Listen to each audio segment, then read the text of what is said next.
వచ్చేసామండి. ఇదే మన నగరపాలక సంస్థ కార్యాలయం ఆవరణ, రాజమహేంద్రవరం. చూశారుగా ఇక్కడ పరిస్థితి ఇదండి. ఇక దీని గురించి నేను కామెంట్ చేయను. ఎందుకంటే నగరపాలక సంస్థ కార్యాలయం లోపలే ఇలా ఉంటే బయట నగరం పరిస్థితి ఎలా ఉందంటారు? ఇంటిని చూసి ఇళ్ళని చూడమంటారు. అలాగా నగరం ఎలా ఉందని చూడాలంటే మన నగరపాలక సంస్థ కార్యాలయాన్ని చూస్తే సరిపోతుందనేది చాలామంది మాట. మరది ఒకసారి ఆలోచించండి.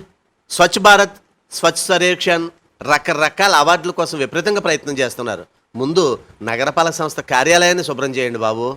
ఎందుకంటే చూసేవాళ్ళు చాలా ఇబ్బంది పడుతున్నారు. ఎందుకంటే మన నగరపాలక సంస్థ కదా, అధునాతన భవనం, సువిశాల ప్రాంగణం, కానీ అన్నీ ఉండి అల్లుడి నోట్లో డాష్ అంటారు కదా, ఇదే.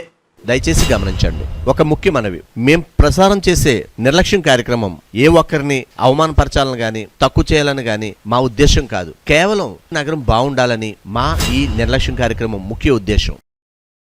ఇలాంటి చాలా ఉన్నాయి, ఇంకా దాచాం కుప్పలు కుప్పలుగా.